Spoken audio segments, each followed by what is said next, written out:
Thanks for coming out to the first Transparency Caucus event on the 119th Congress. I'm Mike Quigley, and we are on our 15th anniversary of the Transparency Caucus.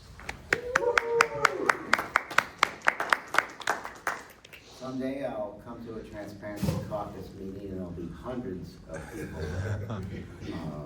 Obviously, we still have a lot of work to do. It's interesting.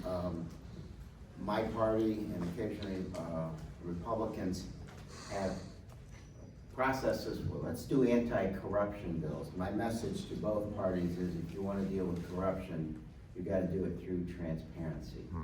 So I want to thank everyone in this room who works on transparency issues all the time. It does make a great difference. I'll recognize my staff who are here today working on this, and Cody, who put this together. We had our victories: the Congressional Budget Justification Act, access to congressionally mandated reports, and right now we're working on many, including the Access to the White House Visitor Logs Act. So I appreciate everyone helping us in our efforts toward those points. This is difficult. I mean, look, the ironies are apparent. I'm from Chicago, and I founded the Transparency Caucus, something we worked at for 10 years before as a Cook County Commissioner. I'm the one that hears about this coming from Chicago, right? I hear the jokes on the House floor. What did one Illinois prisoner say to the other? The food was better here when you were governor. I recognize that one of the aldermen in Chicago, Patty Bowler, who in the 50s or in 60s represented parts of my district. Patty was the alderman who coined the phrase, "Chicago ain't ready for reform." But I heard from the old timers that he used to greet people, I swear, instead of at an office when they're talking about city business, he'd greet them at his tavern. And he would say, "I want you to shake a hand that's never taken a dishonest dollar. And now I'd like you to meet his friend Lefty." This is sort of incorporated into what is the culture in all too much of government in the United States. And we all have to recognize it's a bipartisan issue. We all have to work on those issues because fundamentally, the real cost of corruption, it's dollars, but the real cost of corruption is the loss of public trust. And that trust has been on a steady decline for the last 20 years. A survey last year found only 22% of Americans believe the federal government does what is right always or most of the time. It's hard enough for to make the choices we have to make. We have to let the American people know that while they may disagree with our decisions, we're making them because we think they're right, not for some other reason out there. So the cost of that is that they're less likely to participate in the democratic process. And that's something we've seen all too often here. And we recognize government transparency can lead to breakthroughs in efficiency, innovation, and collaboration. Some of us at each of today can agree on this, what we want our government to work better for the people. And if we can improve the openness and communication between the government and people, we can build a government that works better, a government that works for the people. But today we're here to talk about the current status of government transparency and what's next in transparency. This event is one of line or similar events over the years. It's proven to be a good practice to step back and review government transparency efforts every Congress. Obviously, our work isn't as important as it used to be because we're told by the current administration that they are the most transparent administration in history. So everything's been solved. This meeting is just for us to congratulate everyone, each other for that. Obviously, we have more work to do. And whether we agree or disagree with that statement, our experts can discuss ways to improve federal transparency. This morning, we'll hear from experts from the Freedom of the Press Foundation, the National Taxpayers Union, and Citizens for Responsibility and Ethics in Washington, or CREW. These organizations come from a variety of policy focuses and ideological backgrounds. I look forward to a productive discussion where we can learn from each other. And now I'd like to introduce our moderator, Courtney Bublé. Courtney is the Congress reporter at Law360, and she previously developed an expertise in government oversight in the legislative branch at Government Executive in NBC News. Courtney, thank you for being here, and thanks again for everyone for participating.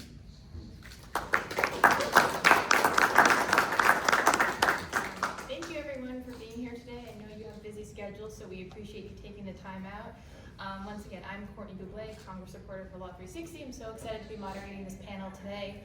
Before we get into questions, first we'll start with mine and then we'll have some audience questions, so start thinking of that now.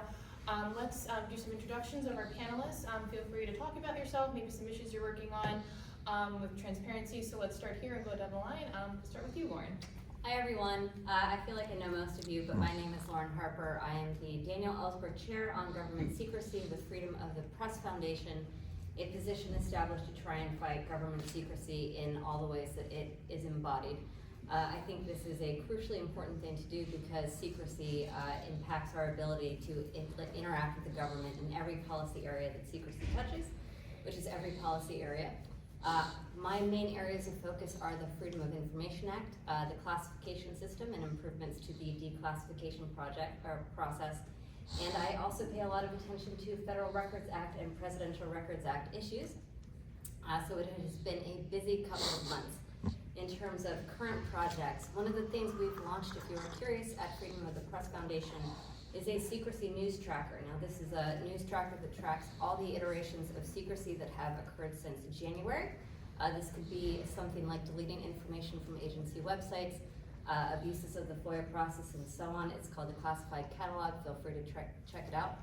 We also have a secrecy newsletter that you can subscribe to. It's called The Classified. It comes out every Sunday. But I look forward to answering your questions. Awesome. Damien? I'm Damien Brady with the National Taxpayers Union.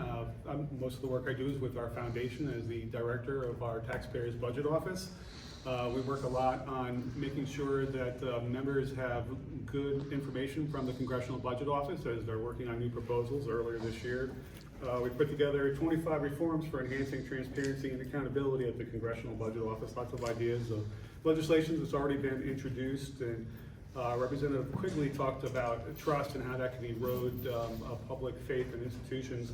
Another project that we work on a lot at the foundation is trying to improve the Internal Revenue Service. There's lots of issues in the past and they're reemerging now regarding taxpayer services. And if you don't have an effective and responsible and fair tax system, that erodes trust in the system and it erodes compliance from taxpayers around the country who just feel so frustrated that they give up.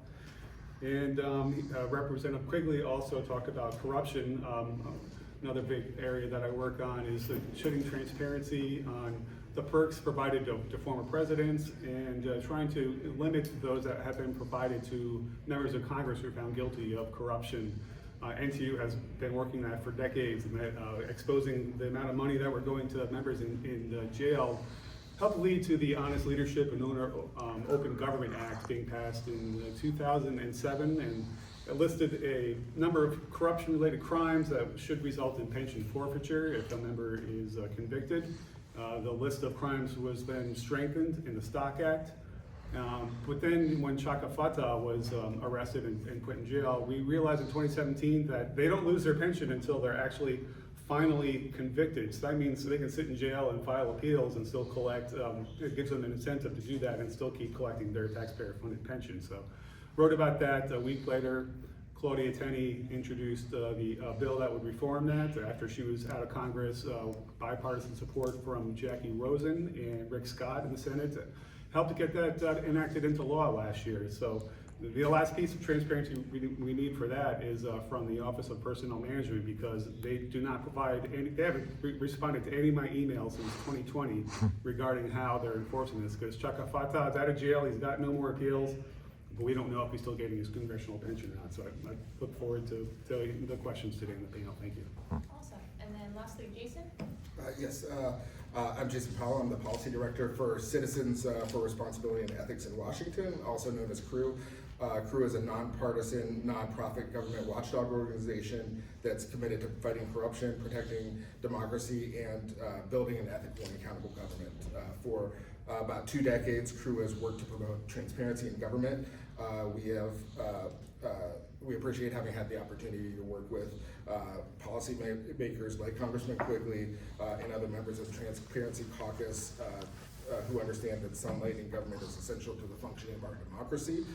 CREW routinely provides technical assistance and expert advice on legislation to members of Congress of both parties. We strive to provide thoughtful and nonpartisan information and to support a variety of good government topics. Our organization routinely files Freedom of Information Act requests. We sometimes file litigation and other actions to seek compliance with constitutional legal requirements. And we frequently publish written reports, articles, and other resources for policymakers and the general public.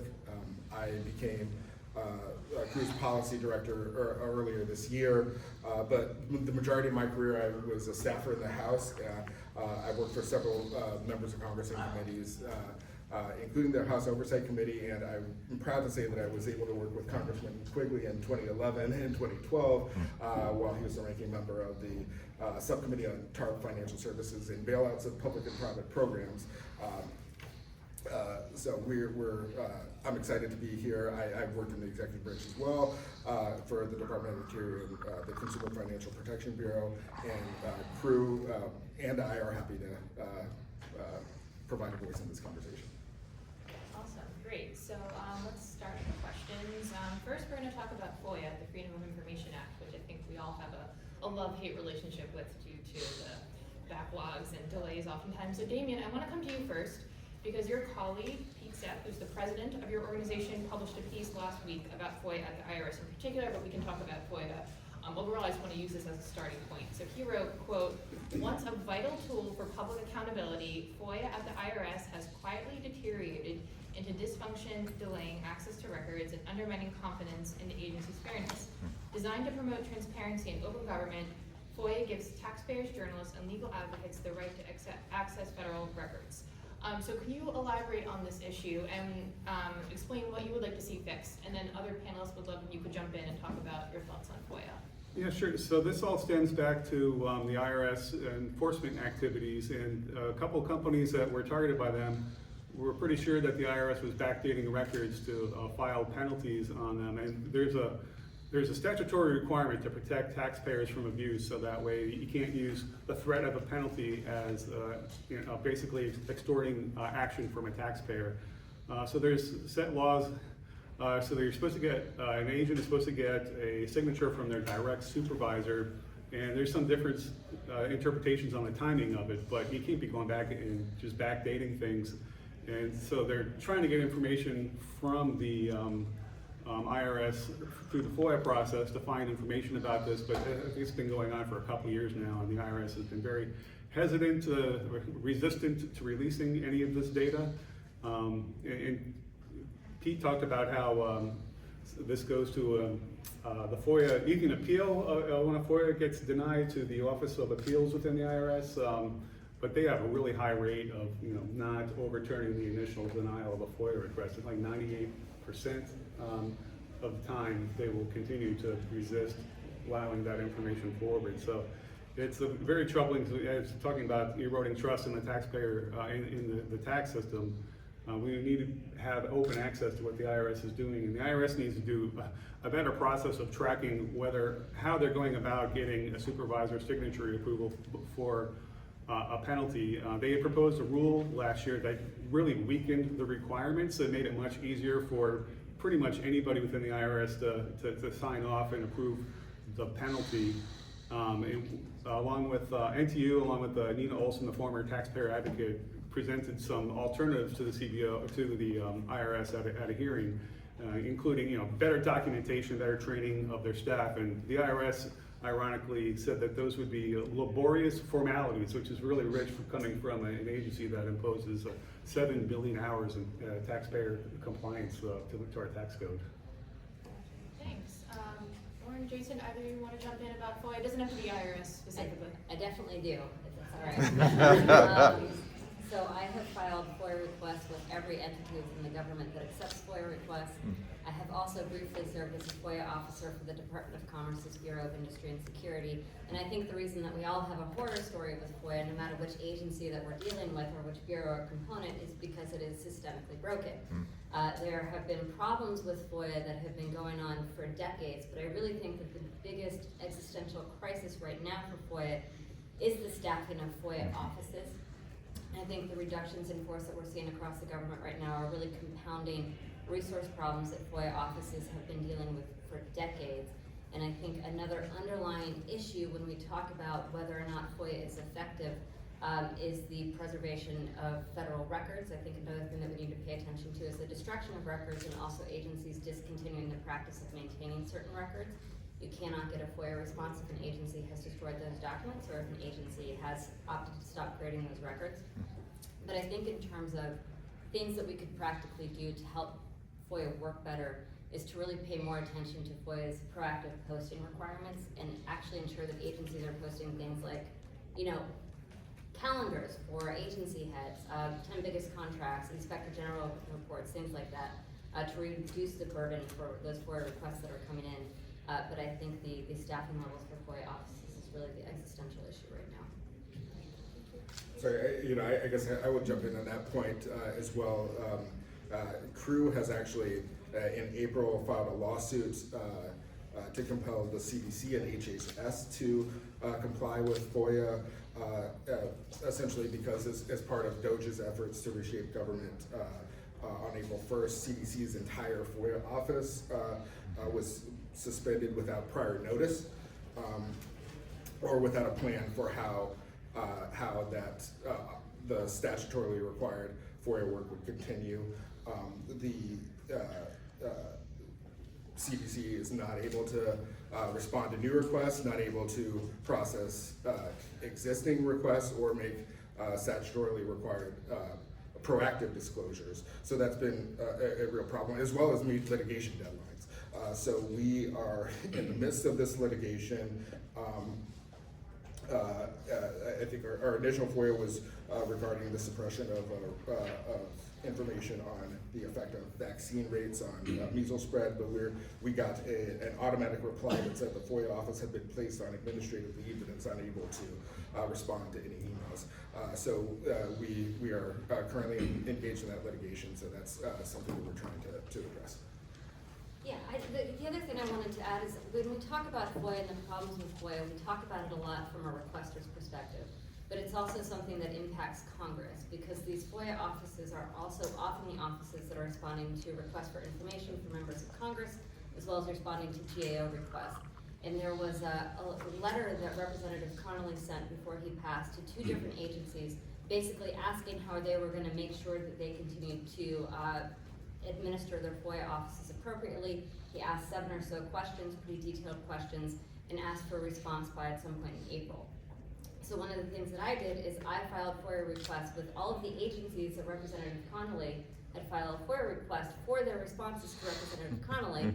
Most of them came back to me and said, we didn't respond to him, which is not that unsurprising, but it is a systemic problem that just underscores that problems in FOIA offices are also problems for other components of the government.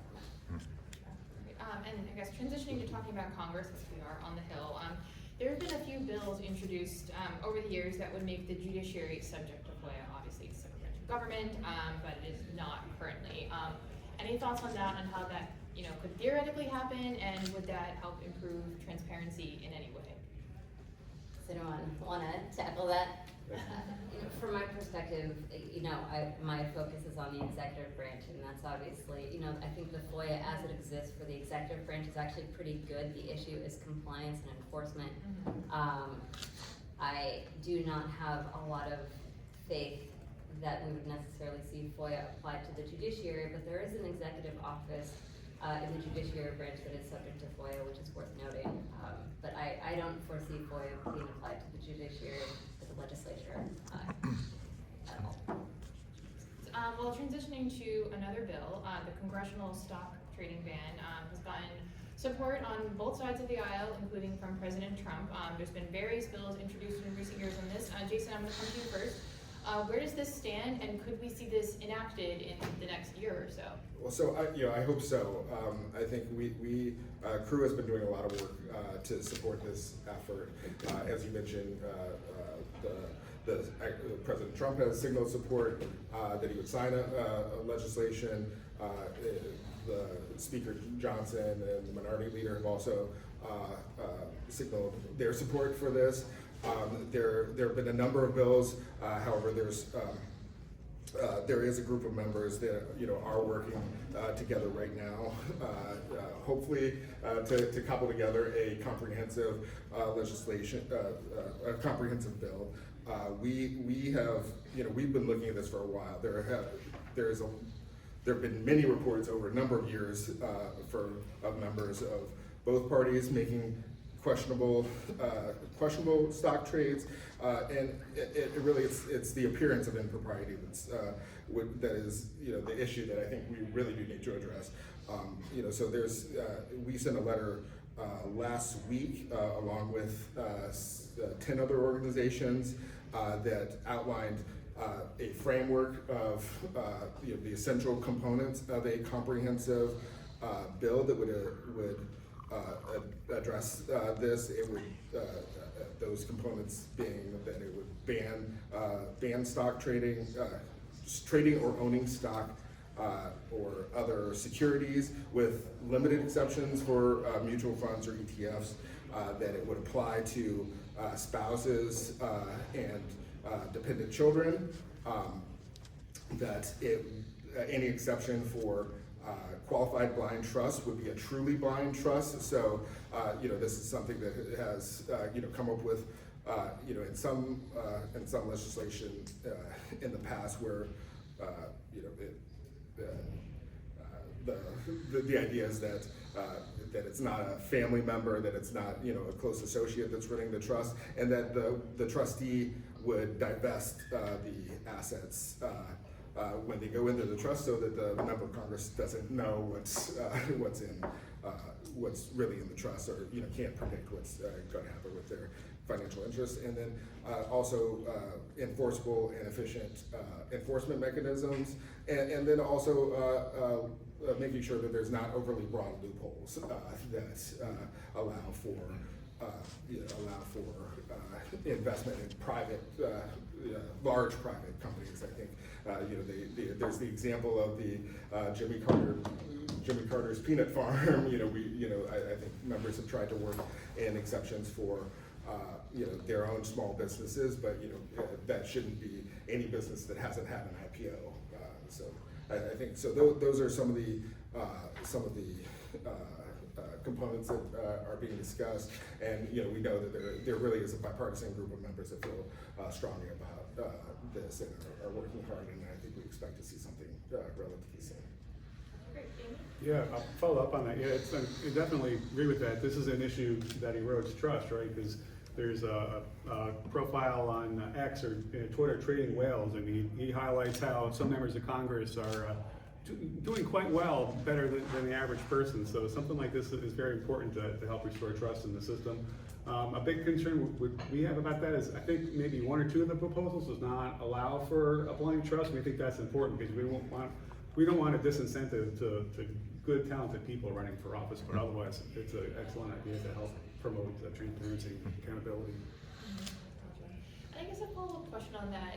There's so much bipartisan interest, but why hasn't this happened yet? Is it just you think Congress hasn't prioritized it? But it seems like this is such a hot button issue. Like, why do you think it hasn't happened? That's a difficult question. I think there's a lot of interest. I think I do think there probably is work to be done with regard around the contours of the exception and the exceptions for members who do have substantial holdings or their own business and the contours of blind trust. So I'm not sure, but I do think that there is hopefully the political will to make it happen this Congress. So I think we have our fingers crossed. So let's transition now to talking about transparency on federal spending, whether it's USA spending, the grants website, track grants. OMB did have a apportionments tracker, which is currently not live. I'd love to hear from all of you about your thoughts on tracking how our taxpayer dollars are spent and how Congress is appropriating it and how that could be improved to, make the government more transparent and then as a result, increase trust in the government. Lauren, do you want to start? Not on the spending issue. I'd love to hear from you. Yeah, sure, I'll take a stab at it. Yeah, it's, USA Spending was set up, and it's a great program. There are things that could be done to improve it, and I must admit that I was doing some research on some unallocated spending from the Inflation Reduction Act, and I accidentally triggered a search query that was too big, and I shut down USA Spending for 24 hours. I realized that it wasn't just my computer. Other locations and my colleague in another state couldn't access it too, so I contacted them the next morning and they had it fixed it in an hour. Notwithstanding that issue, there are things that agencies can do to provide, make more accountable data, more accurate data. That's always an issue. And we've worked with POGO in presenting proposals to the Speaker of the House that they could work on providing better transparency, and there's also proposals to provide for better information on subgrants. You can see how the agency or the organization that gets the funds, how they're distributing it. And and the other side of this too is, that's one way to help keep track of the spending going out, but it's also very important to make sure that we have inspectors general across these administrations, which has been an issue. President Trump came in and fired most of them, quite a lot of them. And in particular, the IRS has been without an acting commissioner since the late George Russell passed away in January of 2024, and Biden didn't get around to nominating a replacement until the fall. They ran out of time in the Senate. So it's important to have a permanent leadership in the Inspector General's office to help provide accountability over the agencies and help then relay information to the leaderships that are coming into the Trump administration to provide, let them know where the problems are and what they should be addressing. Great, Jason. Sure, I'll jump in. This is another area where Crew actually has litigation. We have Crew filed a lawsuit earlier this year against OMB for removing its apportionment website. So essentially, Congress has the power of the purse. Congress has given the president the authority to apportion funds that are appropriated. The president has delegated that apportionment authority to OMB, generally apportionments are pretty ministerial, routine act, but it is a legally binding budget action because an agency can't spend more than its portion. So for decades there has not been that kind of real-time information on apportionments, including in the first Trump administration. We did not have that apportionment website. It was in 2022 that Congress passed a law that required that to be there, and in July 2022 it went online, and since then, and in the beginning of this administration, OMB has faithfully, put information on the website. When I think it's really important for the public to have real-time, transparency into, how the government is spending money. This is how we understood that DOJ had been apportioned $41 million in a new account. Earlier this year, OMB took it down. So we are engaged in that litigation. There was we filed for a preliminary injunction and summary judgment. There was an initial hearing on May 9th, and I believe there's the court has requested a supplemental briefing on that, which is scheduled for June 18th. Yeah, I'll just add to that the reasons that the administration gave for pulling that information down were completely disingenuous. They said some of these were pre-decisional, which is not true. That's BS. And they also, whenever the government wants to hide something, they say it's a national security issue. So that's ridiculous. They had this information, had been available. It will eventually be available on usaspending.gov, and the General Accountability Office has also raised concerns about the legality of not having this information available.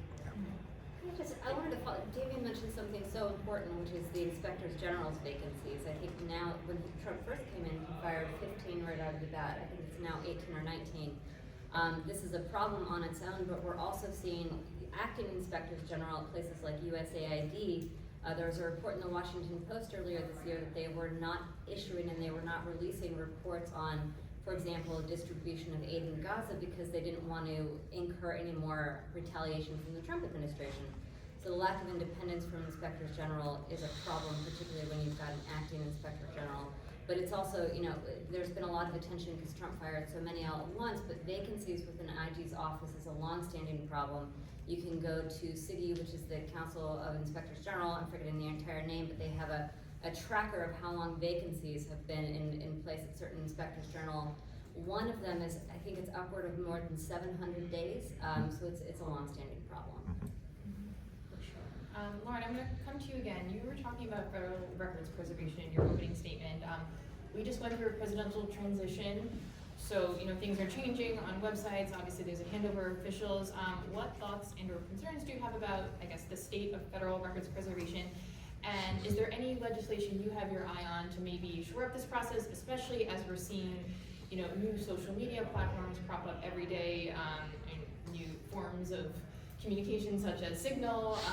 I will give you the floor on that. Yeah, gosh, there's a lot to talk about with the Federal Records Act, but I think there are a couple straightforward things that you could do to respond to some of the more episodic crises we've seen recently, which is to ban the use of disappearing messaging apps. That's a big one, but the Federal Records Act, Title 44, you know, it contains a lot in it, but I think one of the biggest structural problems that I see is not just the Federal Records Act the way it's written, because again, I think it's pretty good. It is the lack of enforcement when agencies violate the Federal Records Act. And one of the biggest problems is there's not currently a private right of action that allows someone like Crew or Pogo or what have you. It makes it a lot more difficult to file a lawsuit when there are reports that agencies are destroying records. It's generally seen as being something that has an administrative belief, so I think establishing private right of action to allow private parties to contest unlawful records destruction would be a good way to go. But generally speaking, another issue I think that we have, and it's kind of difficult to figure out how to address it in this moment, but the Archivist of the United States, the acting archivist is Marco Rubio, is responsible for making sure that agencies are submitting their records retention schedules, and is also has a component of his agency that is responsible for investigating unlawful records destruction. I think we saw that there is an issue here when USAID, which Marco Rubio is also the acting administrator of, there were reports of them destroying their classified documents. That was put a stop to when it was reported, luckily. But you saw in that instance that Marco Rubio, neither in his capacity as USAID acting administrator or the Secretary of State, which was supposed to be accepting these USAID documents, or the acting archivist of the United States, was not engaging in any real way with the potential destruction of federal records. I think you saw that too with the Signalgate fiasco. So I think really making sure that the National Archives has independent professional leadership is extremely important, and making sure that the National Archives is appropriately funded to carry out its mission. You know, we recently saw the National Archives release its performance budget for 2026, for the fiscal year, and it's $60 million less than it used to be. It was already operating on a shoestring, so we have some real systemic issues at the National Archives that I think if we addressed, they would have a multiplier effect in a good way across federal records preservation across the government. I'll just add a related issue to that. I mentioned the taxpayer advocate earlier, Nina Olson. She now runs the Center for Taxpayer Rights, and she had an international conference last week. And one particular panel that she herself moderated featured a tax historian who went over some tax controversies over the years to help shape the public's perception of the IRS. And that reminded me that when she was taxpayer advocate, one of her proposals was to make a statutory requirement to have a historian within the IRS. There was one briefly, and she ran into Shelley Davis. She has a whole book about her experience where she just ran into wall after wall in the organization. No one wanted to talk to her. So I told Nina that I was going to have one of my policy interns write about this summer. She said, yes, please do that.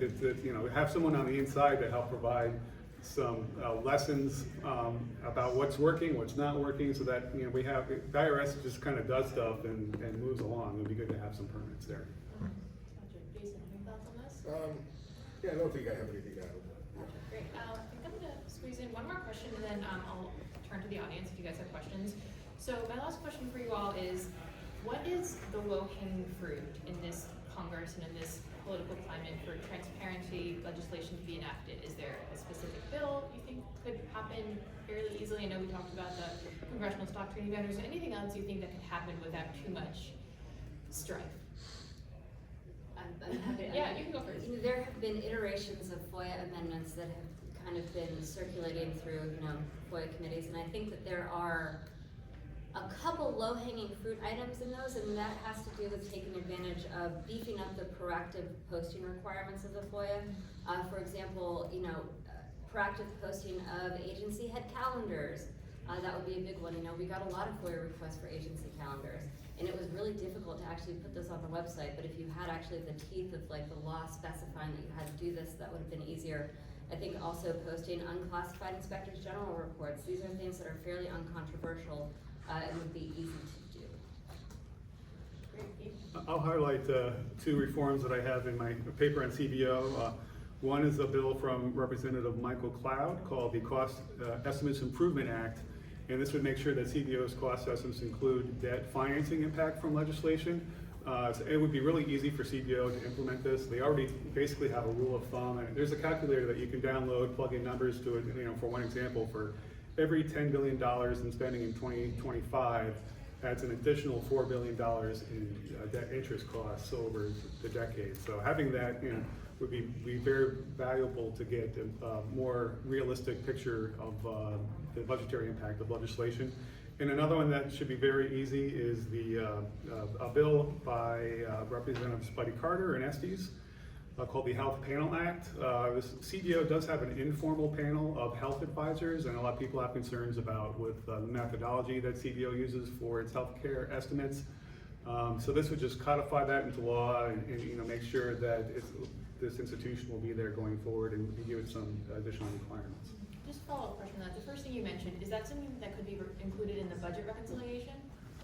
No, but that probably would get word stricken out, but it's because it's just providing additional information, but it'd be, you know, good to have on it. I'm sorry, it'd be good to have on its own track afterwards. Gotcha. Great. Jason. Okay, you know, I think you all hit some of the easy bills. I don't know if I think there's, I think we have, you know, some other ideas on things that I think Congress should address, and you know, I think that are important, and there, one of which that I think there should be, you know, at least some bipartisan consensus on is inaugural funds and how those are. And the restrictions and transparency around those. There's the Inaugural Fund Integrity Act that provides you know, additional disclosure requirements to the FEC on you know, the donations that or the contributions that are made to inaugural funds, and has some prohibitions on what the sources for which inaugural funds can accept or solicit funds.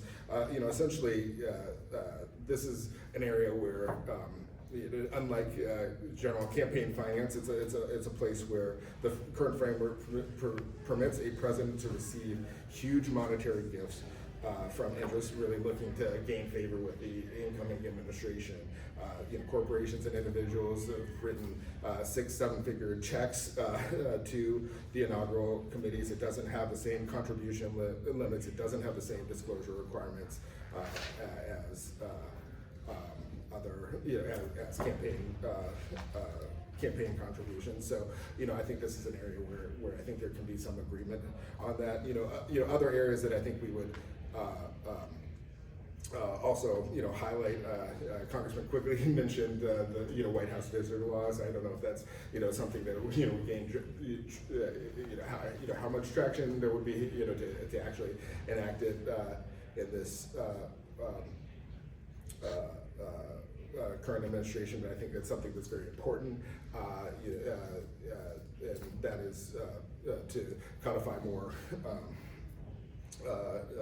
to codify the publication of those more, but also to include virtual meetings, which is something that has not been included in the policies or practices under any of the last Republican or Democratic administrations.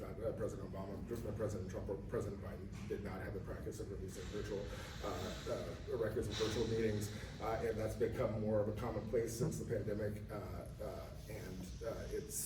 So the bottom line is we're getting a less complete picture of who is meeting with the White House and who may be influencing White House decision making. So that's just something that I think we feel like is important. Another area is additional transparency with regard to OLC opinions. So the Office of Legal Counsel of the Justice Department, routinely makes issues opinions on very important, issues, such as the legality of torture, whether a president can be charged with a crime, or other things. And I think we think it's important to enact legislation that would require routine and proactive disclosure of those, with limited exception for national security issues. And so that's something that I believe is a component of the Transparency in Government Act that Congressman Bublé has sponsored as well. So.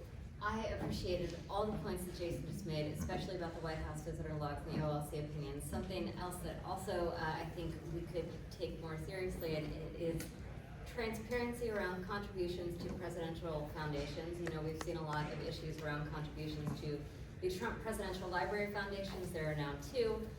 There are virtually no transparency requirements for that. That is a loophole we could fix. Another thing that we could do is tweak the Presidential Records Act. There's currently a provision of the Presidential Records Act that allows the president, in consultation with the archivist, to dispose of presidential records that they no longer deem important. An easy thing that we could do is just eliminate that provision, and so have a bright line for preserving all presidential records. I feel like I'm being buzzed off. Another thing that we could do, and this gets back to the declassification of historical records. I'm sure we all saw the stories about the declassification of the JFK records.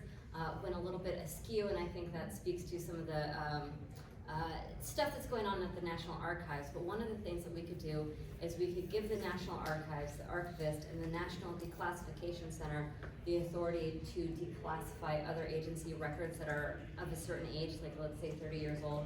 That would help speed up the process for declassification of historical records. It would also get around, we've talked about how, the national security cloak makes it a lot more difficult to get all kinds of information. That would help get around that with historical records. Great. So in the last few minutes, let's take some audience questions. If you don't mind, please say your name and your organization. Alex. Hi, Alex Howard, Civic Text. The website for SIGI is oversight.gov. If people want to check out inspectors general vacancies. I'm glad you brought up the apportionment website. Congress said you have to disclose this. OMBA is acting like the law doesn't apply to them, so I hope we see that kind of oversight. So 3 questions to follow up. You said there have been staffing changes to FOIA. Can you identify how that has actually happened? You didn't mention the Office of Information Policy Director, Bobby Talebian, was fired. What impact has removing the head of OIP had? Talked about this apportionment website. How many other websites have been taken down, and how much data has been removed from public access in this administration? Can you put any numbers to that? What's actually happening there? And then the final one, you mentioned Signalgate. One of the people on that thread was the acting archivist of the United States. He was on a thread with disappearing messages talking about something that should be preserved under the Presidential Records Act. How should that act be reformed? And how widespread is the use of Signal across this administration preventing records from being created in the first place? Oh, man. I love all those questions. Yes. So, those are existential concerns of mine. I think about them all the time. I think just to place a number on the amount of data that's been taken down, I don't know, but the last time I checked, it was like several thousand data sets at least that we know of. I would love it if someone did like a quantifiable analysis of how much data has actually been taken down. But I think this administration is a little bit different because we're not just seeing data sets taken down, we're seeing like entire websites taken down. So it's really extremely difficult to quantify. I think in terms of, the staffing issues at FOIA offices, how is that happening? Part of the problem is we don't have a lot of visibility. We find out about it through stories like, good luck getting that answer, the entire FOIA office has been fired. So in a lot of ways, we're finding out about that because the FOIA requesters are getting responses like this and they're sharing this with papers. When I filed FOIA requests with those 24 different agencies that Representative Connolly had filed FOIA requests with about the staffing of their FOIA offices, most of them just either sent me, reports that already existed or acknowledgement that they hadn't answered. So it's a real problem trying to get information from within agencies, not just from requesters, and also from members of Congress. And I think the realistic way that we're going to continue to find out about it now, short of bringing FOIA officers, perhaps the acting head of OIP in front of Congress, is continuing to file a FOIA request and hoping to get information that way. But that's kind of an imperfect solution. Yeah, go ahead. Should agencies be able to fire their entire FOIA offices? If they can do that, should FOIA be moved out of the agencies to prevent them from being able to lobotomize transparency? Obviously, they shouldn't be able to, but I think, when we're looking at, like, let's say normal times, normal staffing levels with FOIA offices, you can look at parallel success rates with FOIA with NDR, which is a mandatory declassification review process. It's FOIA's classified cousin. It handles appeals a little bit differently. You can't litigate, but you have your documents looked at by an interagency panel. And when you take those documents outside of an individual agency's hand and you put them in front of a panel of more objective experts, they overwhelmingly rule in favor of the requester, something like 80% of the time. So I think this just speaks to, in normal times, yes, it is important to have a more independent body looking at the release of agency records for release. Whether or not we will practically get there, I think is less likely, but what I think is more possible is instituting more protections for the FOIA process, because even at HHS, which houses CDC and all of these other offices, RFK Jr. did get a lot of pushback, and he has gone on the record saying they're building a new FOIA site. Whether or not that actually happens, I do think the public pressure in that is a more likely short-term, yes, we're gonna get there, as opposed to establishing kind of an independent body. Although in a perfect world, I think an independent body would be more effective. I agree with you there. I did, thanks. Thank you, Courtney, for the great questions, and thank you to the panelists. My question is slightly different. It's how does GAO and CBO and the Library of Congress contribute to Congress's and the public's understanding of government and enhance governmental transparency, since they seem to be at issue these days? GAO, CBO, what was the third? GAO, CBO, and the Library of Congress. CRS. Oh, yeah. Yeah, I mean, those are both, all three of them are really important institutions. Talk about the CBO first. I do a lot of work with CBO issues. It was originally created in 1974 because before then, Congress was dependent on the Office of Management and Budget within the White House to get any budget information. And of course, the president's budget crunchers like to present the most positive numbers that they could, so it wasn't always reliable data. So CBO was established to provide independent, bipartisan, nonpartisan information for Congress. They get attacked. Trump's been attacking them for their, and Russ Vought has been lately too, for their baseline. But the CBO constructs this baseline under the rules that Congress told it to. And so if you want a better baseline, you can't just apply one baseline to one bill. You can't just apply that to the one big beautiful bill under certain rules and then do everything else ruled against a completely different baseline. There are issues with CBO regarding their some of the assumptions that they make, and there has been proposals to Philip Swiggle, the director, he's a great guy. He's willing to sit down and talk with anybody inside of Congress or outside of the office. We had a meeting with them, just go over some of the ideas that we wrote about. But there is a bill, the CBO Show Your Work Act would codify that process to the extent that CBO is able to some of their information is confidential. So that way other outside stakeholders will be able to replicate their models and kind of see what their assumptions are and play around with them. GAO helps provide accountability for government agencies and making sure that members are knowing which programs aren't working. I always think of GAO reports as sort of a Mad Lib because it's always like X program should be doing better. There's a lot of, that's a big theme in there. Library of Congress, Congressional Research Service is a great resource. I always tell my interns if you want to learn about a new policy area that you're not familiar with, just do a Google search for Congressional Research Service, and whatever your topic is, you get a great overview. And it's good to see that they're doing a lot more to make sure that those reports are easily available to the public these days. Awesome. Great. We have a couple more questions. Yeah. I have 2 or 3 questions. 2 of them are related. The first one is about independence. You mentioned independence a couple times, and I guess, have any of you worked on ways to strengthen agencies that are supposed to be independent, including Inspector General? I spent about 22 years in the oversight community, including Interior and Energy OIG. And I know with the IG Reform Act, there were various versions of that, and I think there was one version that wanted to require congressional approval to remove IGs, and I think they were afraid of a constitutional, a challenge that was unconstitutional. So, I think we're seeing anything short of that didn't really have a lot of teeth. So I don't know if any of you have worked on or thought about how to strengthen independence, not just of OIGs, but some of the other independent institutions.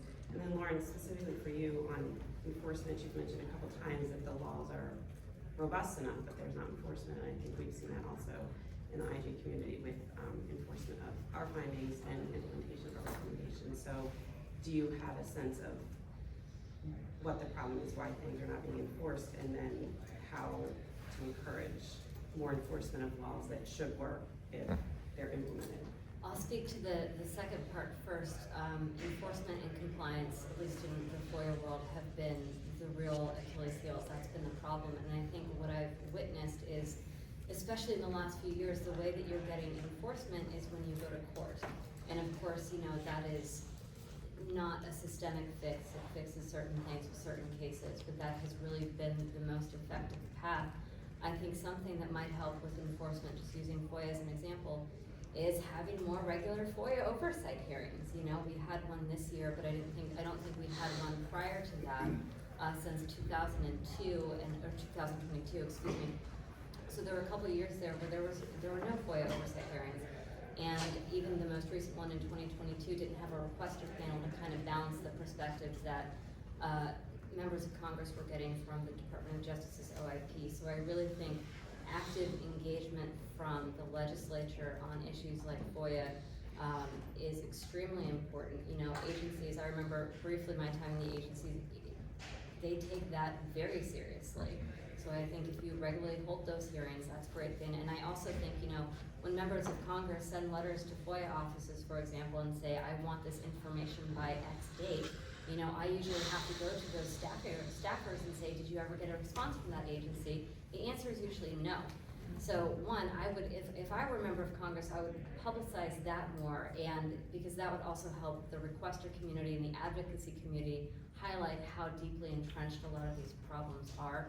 I haven't done a lot of work around the IG Reform Act, so I will let others speak to that if they have. I mean, I'll say something, short on that.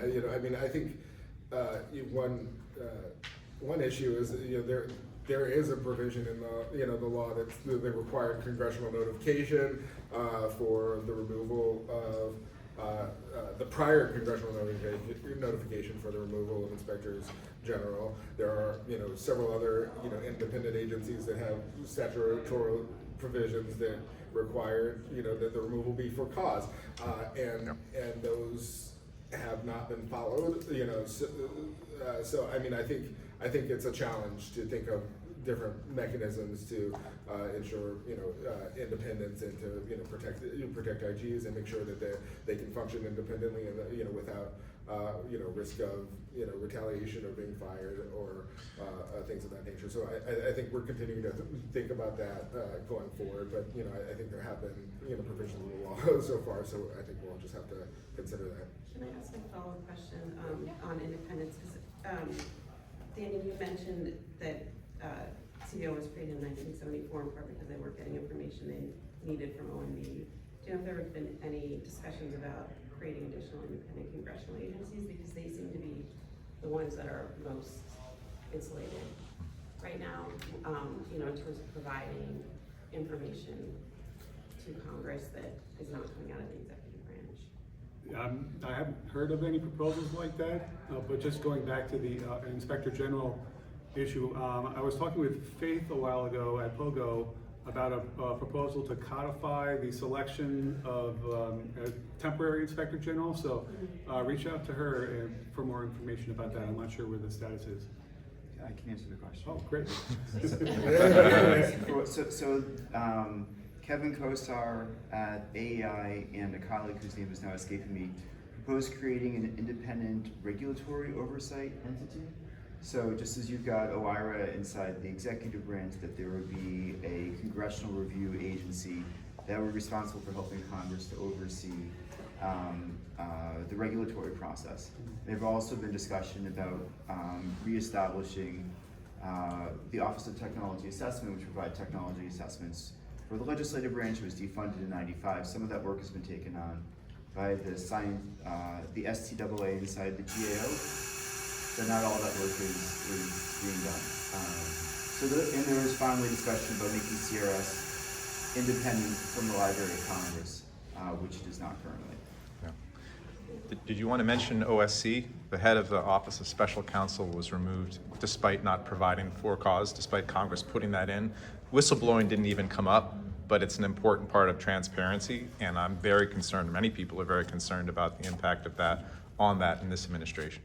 I think if we could revisit the enforcement question, at least with FOIA, I think one of the problems is FOIA doesn't have a line item budget at the vast majority of agencies. This kind of limits what Congress can do.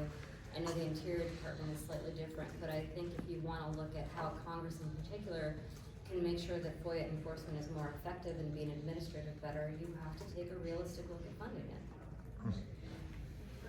Let's do last question. We are coming up on 10. I want to be respectful of everyone's time, but quick last question. Sure. Mike Sayers from VA FOIA.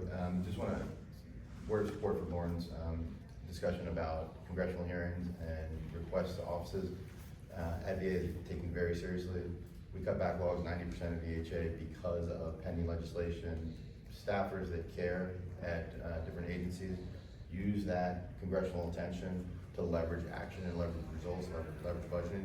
So that is really critical. You know, if leadership demonstrates that they care about it, then you're able to use that as a way to really deliver results. So just a word of support for that. That's really critical and important. So I'm glad you brought it up. Awesome, great. Well, thank you everyone for coming today. This was such a great discussion. Thank you to Representative Kluge's office for putting on this event. Thank you to my panelists.